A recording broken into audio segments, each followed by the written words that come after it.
Hi everyone. Today I'm going to be doing a pretty simple, relaxing drawing and painting of this flower. One of my favorite things to draw because they're simple and fairly straightforward. So let's get started. I'm just going to quickly sketch in the shape of this flower.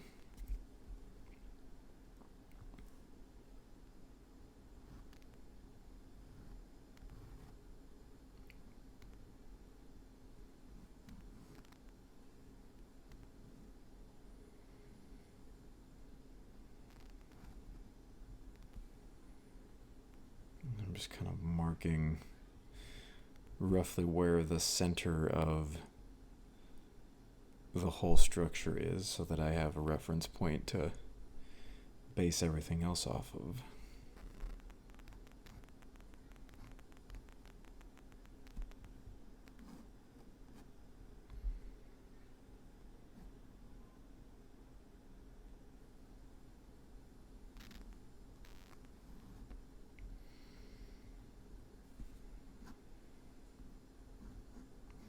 Not trying to create a perfect replica here, just trying to capture the essence of the shape of this flower. I believe this flower is called a Pacific Trillium. I took this picture when I was passing through the Shasta Trinity or Trinity Shasta National Forest, which is a beautiful place. Absolutely stunning.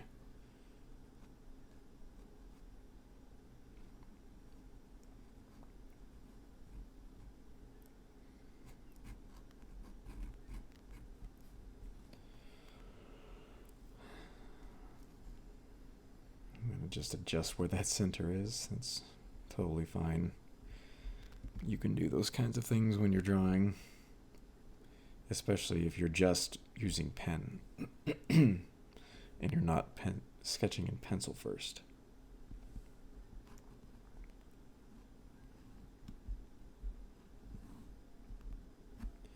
That leaf's going to end up going off the page. That's okay. It will give the sense that the scene continues on past the page.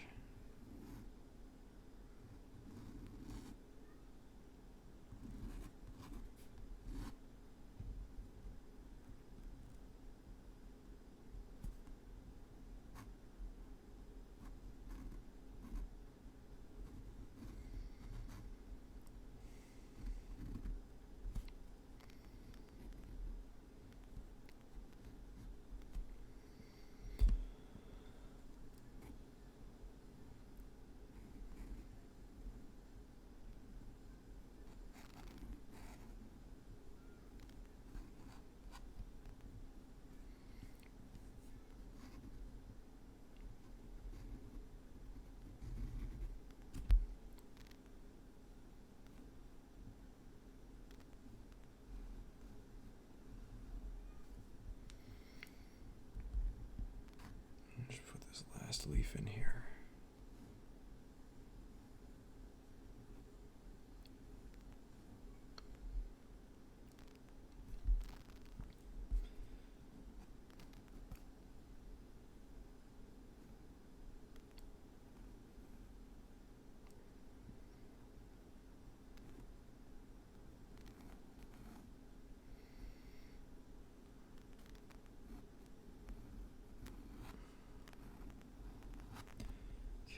I'm just going to thicken up some of these lines or go back over them a second time.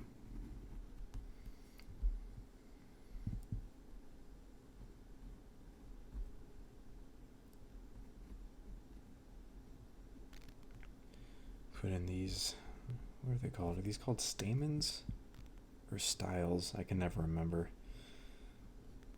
It's one of those. I guess somebody can tell me in the comments.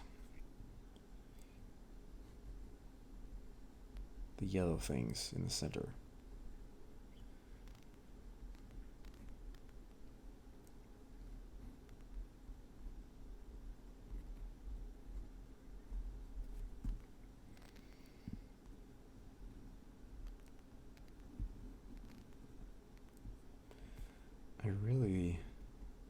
love the symmetry of this flower, how you've got these 3 leaves, and then you've got these 3 smaller, I'm not sure if these are leaves, but this structure here, and then you've got the flower, and each piece kind of fits into the gap of the other leaves, kind of like that. And then at the very center, you've got this little rosette of the stamen or the styles. It's a very, very nice to look at, honestly. And very nice to draw, and very nice to paint. Nice and relaxing. Flowers are one of those things that I like to paint when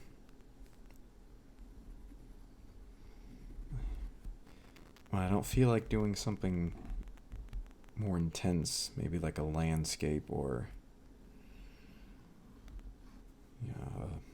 a bird or a dog or something. Those are a little more complicated. And this is one of the more simple things that, at least for me, to paint. And yeah, something about the symmetry is just very soothing. And heaven knows I am in dire need of some soothing these days, as I think everybody is, right? And hopefully, if you're just watching this video, you can feel a little more relaxed after you finish watching it than you did when you started.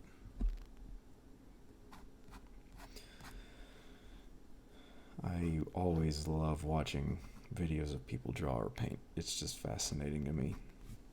Even now that I've learned how to do it myself, I just love watching how other people approach it, and it's always magical seeing a white piece of paper turn into a full-blown piece of art.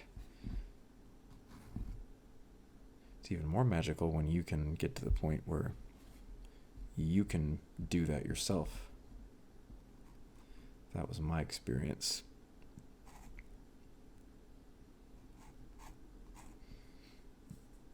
I'm just putting in some little fine details on the flower, some of the veins on the petals and the leaves. That's one of the great things about this technique, which is called line and wash or ink wash, is that you can put in these super fine details so easily before you even paint anything. And then you can go back and add in more details with paint. And you can kind of decide if you would rather use a brush or a pen for whatever particular detail you're portraying.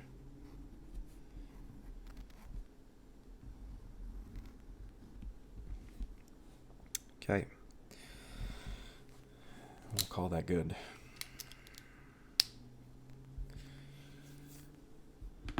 Now, on to the painting. I'm not going to pre-wet my paper, and I will just be using one brush with a very sharp tip. This brush really can do it all. It's pretty amazing.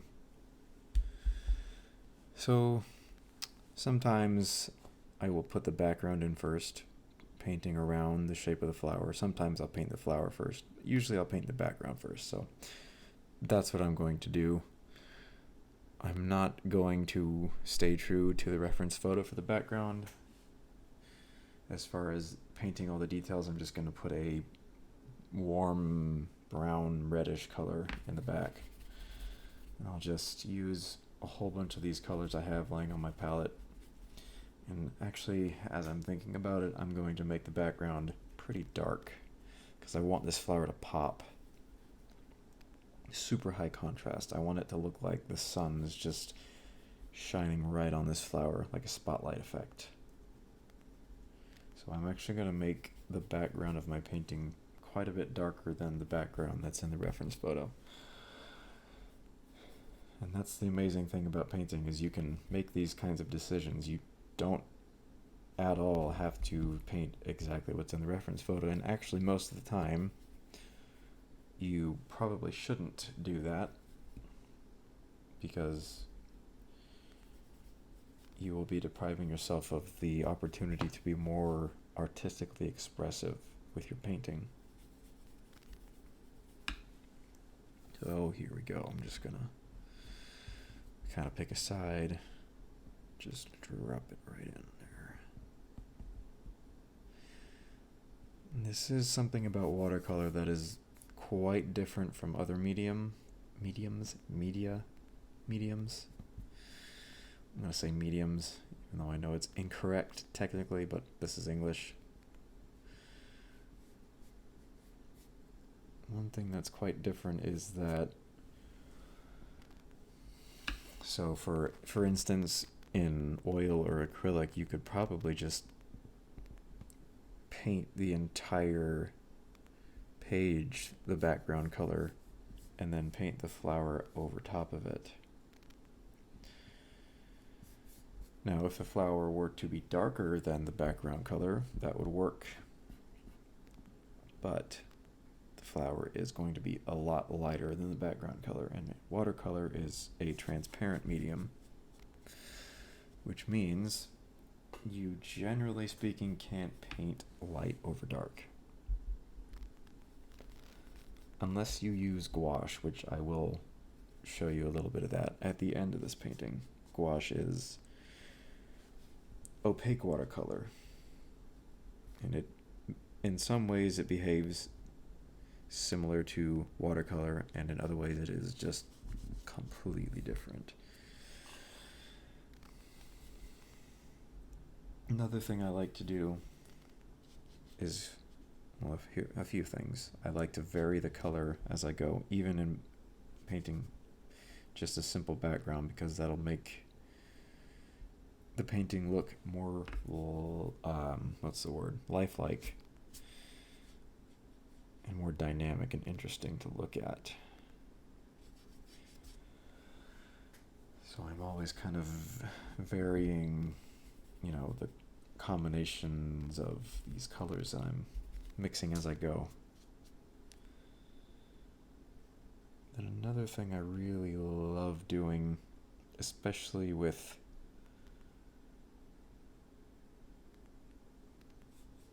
these kinds of scenes, like still life, I guess this will be, or botanicals, I like to leave the edges of the pure paper showing with little dry brush marks.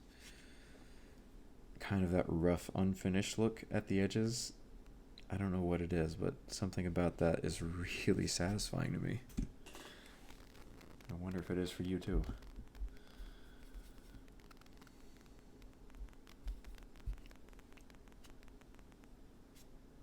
And I'll go back in and just add a few strokes here and there while it's still wet, just to add a little more interest into the background.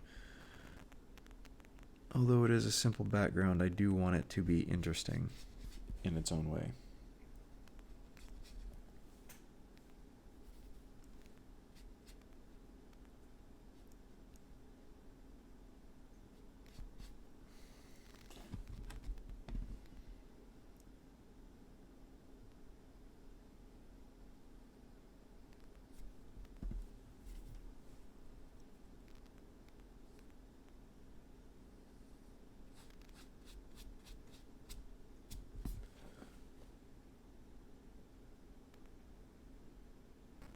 Fixing that edge up. Okay, background is done. So I'm going to paint the flower itself, which is the fun part. It's all the fun part, but this is especially satisfying. So I'm going to take some of this pretty thick lemon yellow, and I'm going to paint these. I'm just going to call them stamens because I might be wrong, but it happens quite a bit, so I'm okay with that. Nice thick paint because I want this yellow to just really, really pop and stand out.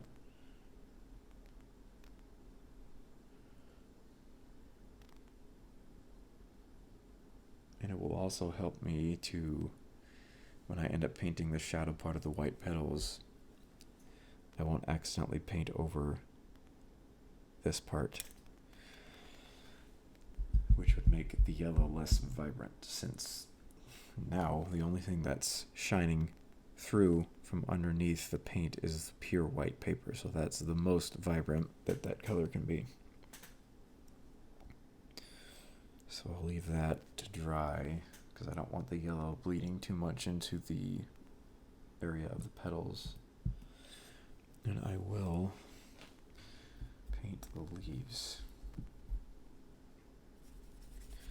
I'm going to mix a very bright, vibrant green, lemon yellow, cobalt turquoise is my go-to for this kind of spring, bright, vibrant green. I think the technical term for it is actually vegetable green, if I'm not mistaken. Learned that from the great and powerful Mr. James Gurney. Highly recommend you check him out. He's one of my biggest influences as far as painting goes. And if you're curious to learn more about gouache, he is the gouache master. Ooh, look at that. Oh, that is so satisfying. See how it looks so alive. And it just kind of jumps off the page, which is what I was going for. So that's exciting.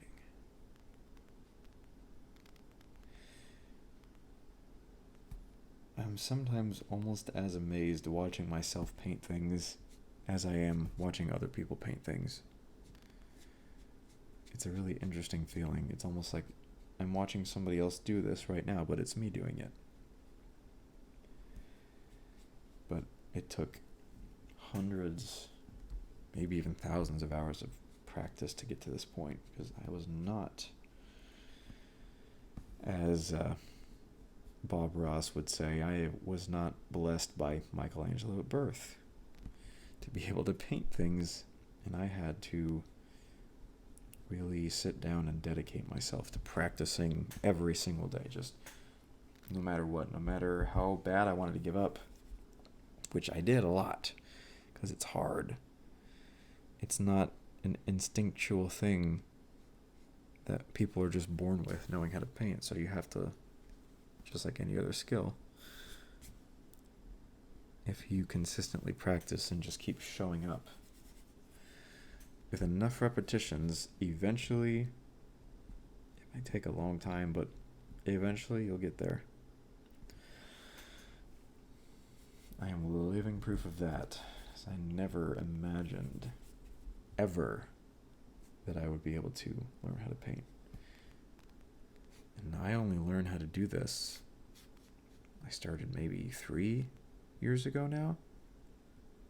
I graduated from college. Found myself with a whole bunch of free time since, didn't have homework to do or exams to study for. Thank God that's over. And so I was like, what am I going to do with all of this free time I have? And I started seeing all these videos on YouTube of people painting, time-lapse videos, and they were just so captivating to me. And I had the thought, well, I always did want to learn how to paint, because I used to watch Bob Ross as a kid and have that same fascination watching him create an entire world in, 25 minutes on live TV. And so I decided, I'm just going to go for it. And I made the conscious choice right from the start that I was not going to stop until I reached a level I was happy with. And that's what I did. And here we are. Although, to be honest, I'm never quite completely satisfied with anything I do, artistically speaking. But that's good because that's what keeps moving me forward. That's the hunger, the desire to keep improving. Obviously there's a balance because, I shouldn't be beating myself up if paintings don't work out, which they often don't, even now.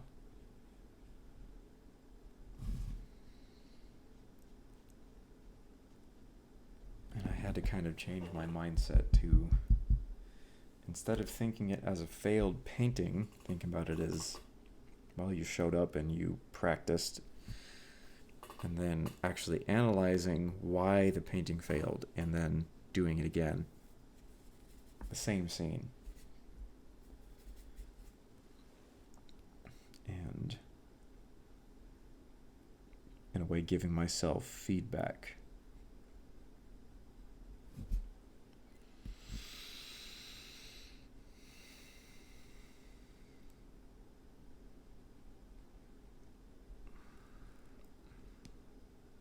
And you'll notice that I'm leaving little patches of white here and there. Now, having a paper with kind of a rougher texture will help with that, which is why I prefer cold press, because it has that nice rough texture that makes it way easier to get these beautiful little dry brush marks and these little white spots that I'm intentionally leaving will act as incidental highlights,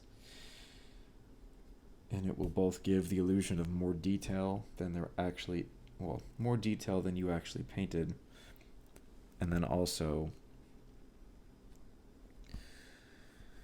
it will just make the painting sparkle, quite literally.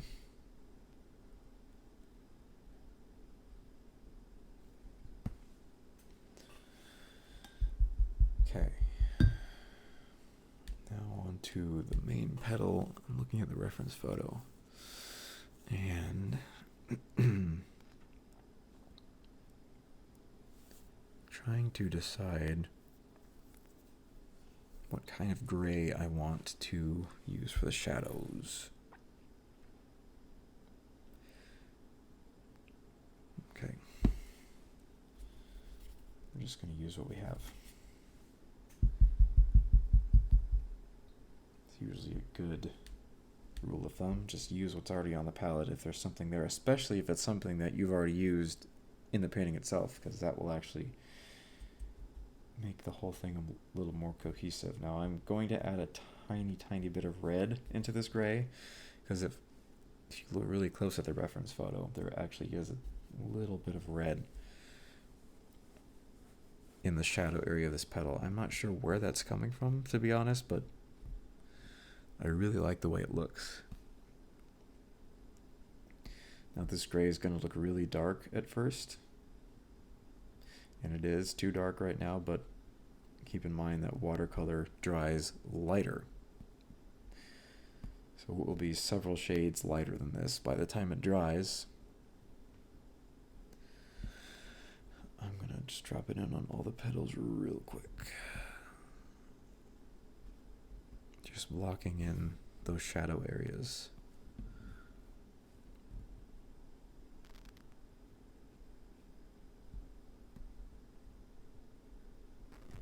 And now, to create that sense of curvature,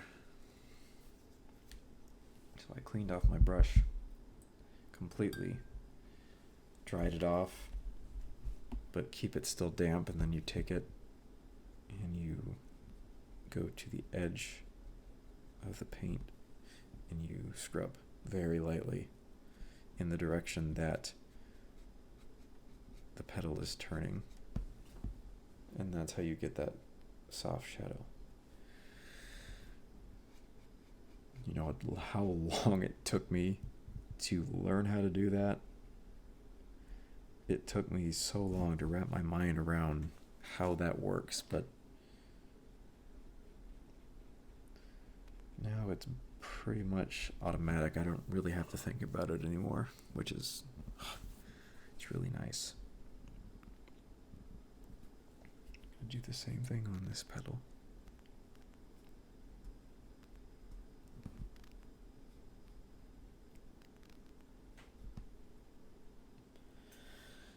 I'm actually going to darken this a little bit while it's still wet.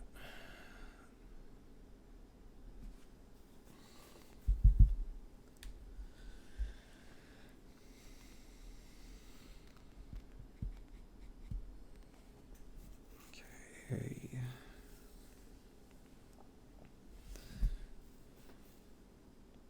Now I am going to actually, I've changed my mind as I'm looking at this composition, because at first I was just going to leave the petals white, but I am going to tint it with a little tiny bit of yellow ochre. I mean, almost so little that you won't be able to see anything, hopefully. But that tiny amount of pigment will actually make it look like sunlight is hitting these petals, which it is. You just can't really see any yellow in the picture, but it doesn't matter that there isn't yellow on the petals in the picture, because, well, it'll give you that sense of warmth, even if it's not the exact color. The tone is way more important than trying to be perfectly accurate to the color itself. Okay. Now we're going to put in some of the darker shadows. This will be the second wash. So, makes a darker green. Some cobalt blue. More of that yellow.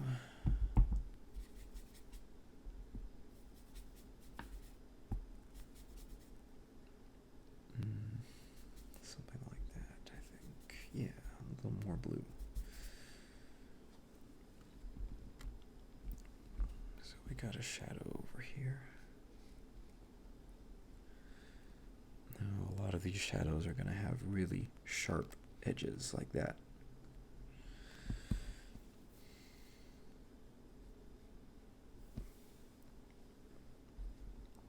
That's one of the things I love the most about watercolor, is that you can get that contrast between razor sharp edges like this and then beautiful soft edges like you see here. There is no other medium that can do that and make it look like this. Watercolor is completely unique with that. I am going to just make this a soft edge as well, because this little leaf curls back up towards the petals. Yeah, like that.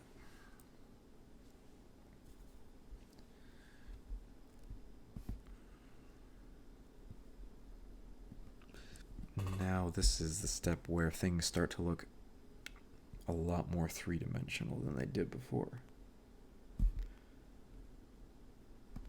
And things will start to pop out and jump off the page, hopefully.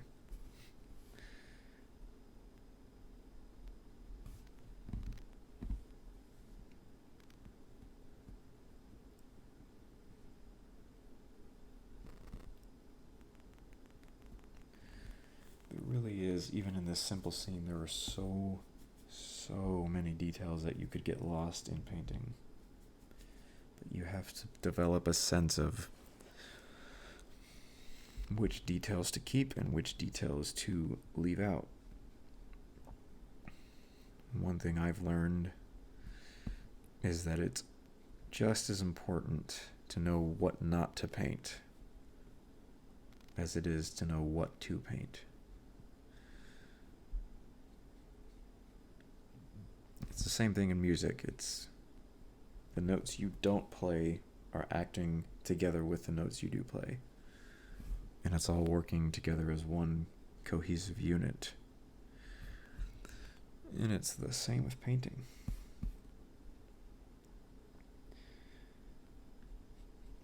So learning to not overwork your painting is very important.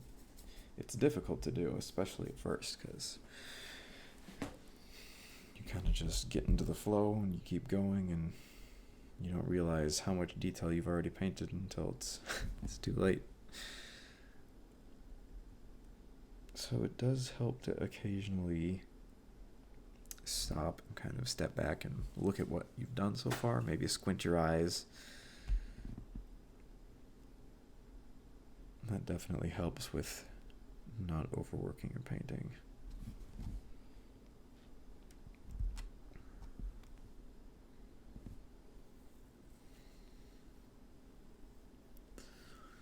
Okay. This is getting pretty close to being done, I would say. So the final step will be to add a few very small areas of even darker paint.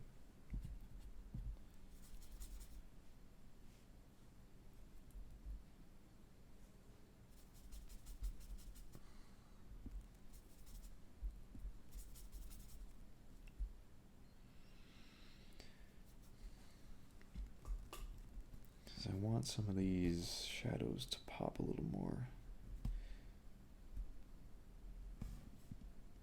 And that will make it look even more three-dimensional.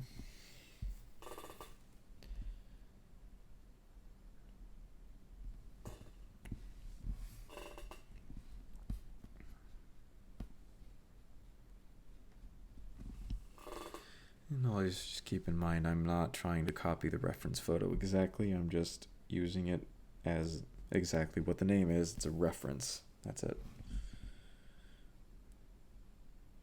Most of what is happening on the paper.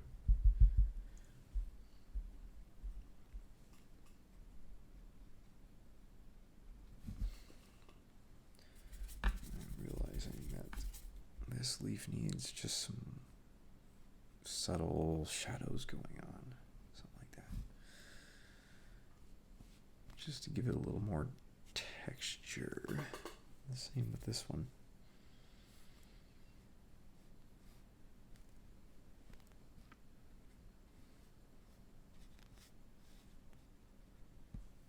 Okay.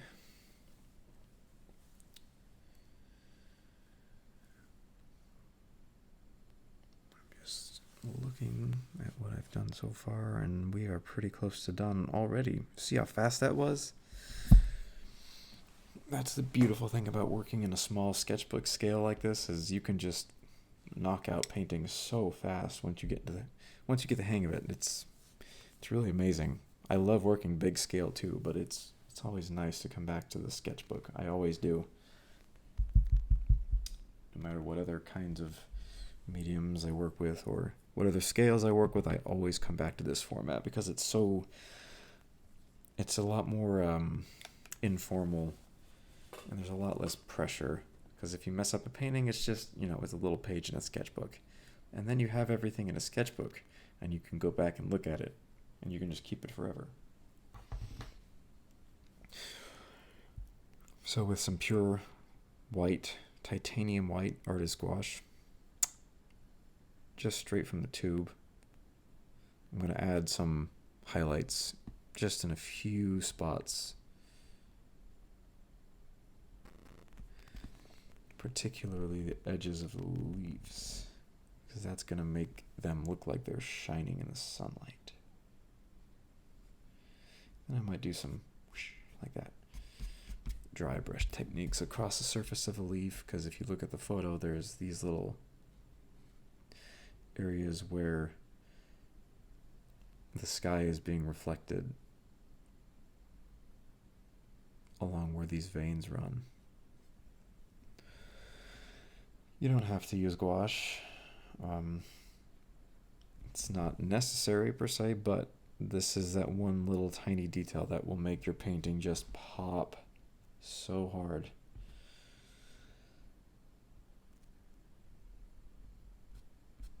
And most likely people won't notice that it's there, but that is exactly what you want. You want it to be so subtle that nobody notices it.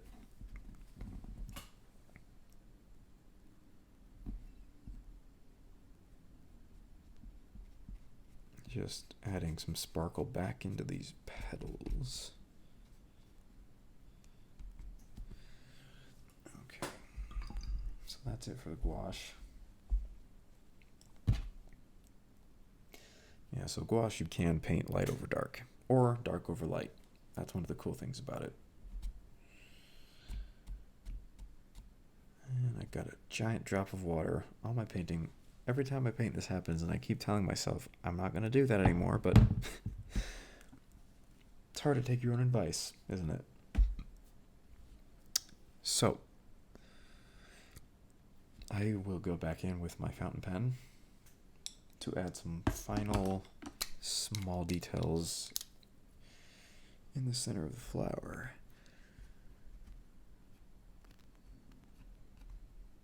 Just a very light touch, as light as I can. Because when you're painting the pen over the paint, the ink just really is dark.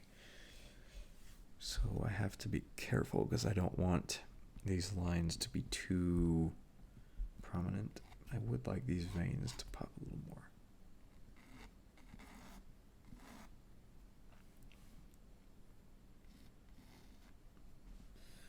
And that's the other cool thing about line and wash is you can use pen before, you can use pen after, and as you saw, you can do both. And it's really just perfect for putting in these tiny, delicate details. I'm really trying hard not to go overboard.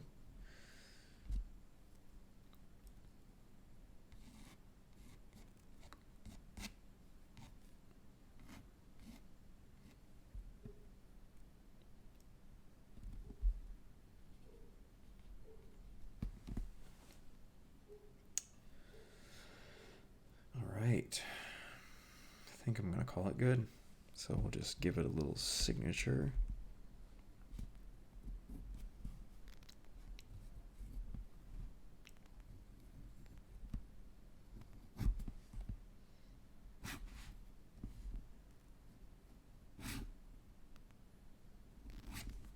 There we go. And there you go. Pacific Trillium. Beautiful flower.